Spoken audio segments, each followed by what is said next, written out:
Imagine standing on the grand causeways of a floating city where temples pierce the sky like jagged teeth, and an emperor adorned in feathers and gold extends a welcoming hand to bearded strangers from across the sea, only for that gesture to ignite a firestorm of betrayal, bloodshed, and the utter collapse of an ancient world. What if one moment of misplaced trust could doom an entire empire? That's the harrowing tale I'm bringing you today. The Betrayal of Montezuma by Hernán Cortés and the catastrophic fall of the Aztecs. This isn't just history, it's a nightmare of ambition clashing with tradition, where alliances twist into treachery and millions pay the price in a wave of conquest that erased cultures and scarred generations. We'll dive into the dark mysteries of royal deception, the horrific massacres that followed, and the lingering questions: was Montezuma a victim of fate or his own fatal curiosity? But before we unravel this tragic saga, if you're hooked on these tales of historical horror, hit that subscribe button now for more shocking stories from the past. Stay tuned to uncover the brutal truth behind the fall of an empire. Let me set the scene for you in the early 16th century, a time when Europe was buzzing with tales of new worlds across the Atlantic, fueled by gold lust and the zeal of conquest. The Aztec Empire, or Mexica as they called themselves, dominated central Mexico from their island capital of Tenochtitlan, a marvel of engineering with canals, aqueducts, and pyramids that rivaled anything in the Old World. At its helm was Montezuma II, born around 1466, a warrior priest who ascended to the throne in 1502 after proving his mettle in battles that expanded the empire's reach. His family tree was steeped in divine claims. Aztecs believed their rulers were semi-divine, chosen by gods like Huitzilopochtli, the sun god demanding human sacrifices to keep the world turning.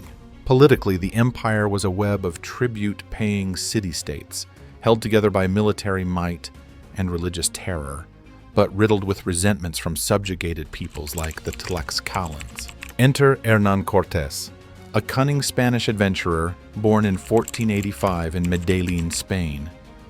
From a minor noble family, he sailed to the New World in 1504, honing his skills in Cuba, before defying orders in 1519 to lead an expedition inland with about 600 men, horses, and cannons, tools of terror unknown to the Americas. The religious context? Spain, fresh from the Reconquista against Muslims, saw this as a holy crusade, blending greed with the cross. As chronicler Bernal Díaz del Castillo described the first sightings of the coast, "We were astonished, like enchanted things from the tale of Amadis." From the start, signs of doom loomed. Omens in Aztec lore, Cascom, are like comets, and weeping idols foreshadowed catastrophe, though modern historians debate their authenticity as post-conquest inventions. One common myth to debunk early: Montezuma didn't immediately hail Cortés as the returning god Quetzalcoatl. That's a later Spanish fabrication to justify the invasion, as noted in accounts like those from the Florentine Codex, compiled by Bernardino de Sahagún from Aztec survivors. Instead, Montezuma sent gifts and envoys to assess these intruders, blending diplomacy with caution.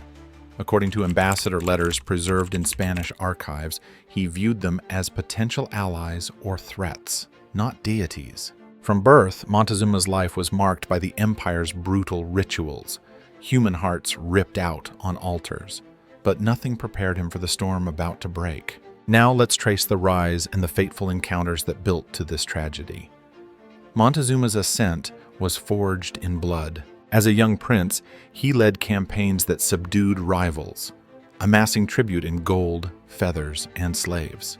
By 1519, his empire stretched from the Pacific to the Gulf, a powerhouse of 510 million people. But cracks showed, overextension bred enemies, and the constant need for sacrificial victims fueled rebellions. Cortés, meanwhile, burned his ships upon landing, literally, to force his men forward, a bold gamble that screamed ambition. Picture this: armored Spaniards on horseback, thundering like mythical beasts, clashing with coastal tribes. Cortés quickly allied with the Totonacs, oppressed by Aztec taxes, turning native resentments into weapons. As he marched inland, the pivotal battle with the Tlaxcalans unfolded. Fierce warriors who initially repelled the invaders, but after heavy losses, switched sides, providing thousands of troops crucial to the conquest. The turning point came on November 8, 1519, when Cortés entered Tenochtitlan. Bernal Díaz del Castillo vividly recalled the awe. "We saw so many cities and villages built in the water, and that straight, level causeway leading to Mexico. We were astounded." Montezuma greeted them lavishly, housing them in palaces, but it was a cage of gold. Why?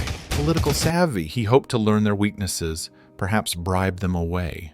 But Cortés, sensing opportunity, seized Montezuma as hostage just days later, using a pretext of attacks on Spaniards elsewhere. For months, Montezuma ruled as a puppet, even pledging allegiance to Spain's King Charles V, a move that sowed seeds of betrayal among his people. Tensions simmered. Cortés left to fight a rival Spanish force under Pánfilo de Narváez, leaving Pedro de Alvarado in charge. Alvarado, paranoid, massacred Aztec nobles during the Toxcatl festival. Hundreds slaughtered mid-dance, blood pooling on temple stones. As one Aztec account in the Florentine Codex laments, they struck others in the shoulders, and their arms were torn from their bodies. This sparked revolt. Cortés returned to a besieged city, forcing Montezuma to appeal for calm from a rooftop, a humiliating spectacle that enraged the crowds. These events weren't just clashes, they exposed causes like European diseases, decimating populations, superior weaponry, and divide-and-conquer tactics. The impact fractured alliances, with Tlaxcalans tipping the scales. But it gets worse. Hang on for the climax of this horror. Here we reach the peak of the nightmare, where betrayal boils over into outright carnage. With Tenochtitlan in uproar after the massacre, Montezuma, still captive, stepped onto the palace roof on June 29, 1520, to quell his furious subjects. Dressed in royal regalia, he pleaded for peace, but the crowd, seeing their emperor as a traitor, unleashed a hail of stones and arrows. As Bernal Díaz recounted, they wounded him with 3 stones, one on the head, another on the arm, and another on the leg. Struck fatally in the head, Montezuma lingered in agony, refusing Spanish aid, and died the next day, June 30th. Aztec sources in the Florentine Codex claim the Spaniards stabbed him to death, hiding the body to cover their tracks, a mystery that endures, with some speculating poison or deliberate neglect.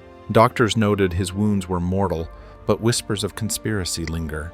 Was it his own people's rage, or Cortés's ruthless pragmatism? The emotional toll? Imagine the emperor's final moments, betrayed by guests he hosted, rejected by subjects he ruled, his world crumbling in screams and smoke, the air thick with fear and the stench of blood as warriors stormed the palace. This sparked La Noche Triste, the Night of Sorrows, on July 1st, when Spaniards fled across the causeways.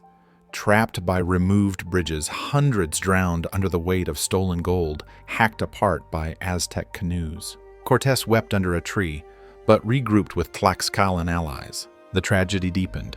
Smallpox, introduced by Narváez's men, ravaged the city, killing up to half the population, including Montezuma's successor, Cuitláhuac. By 1521, Cortés besieged Tenochtitlan, starving it into submission. The final assault saw streets piled with corpses, canals choked with bodies.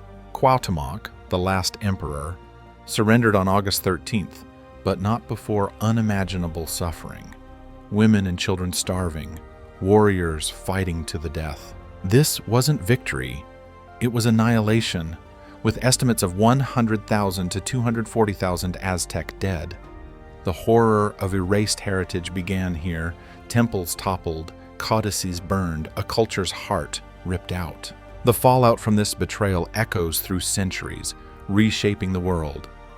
The fall of the Aztecs birthed New Spain, paving the way for colonial empires that exploited the Americas, blending cultures in the mestizo society, but at the cost of indigenous genocide through disease and violence.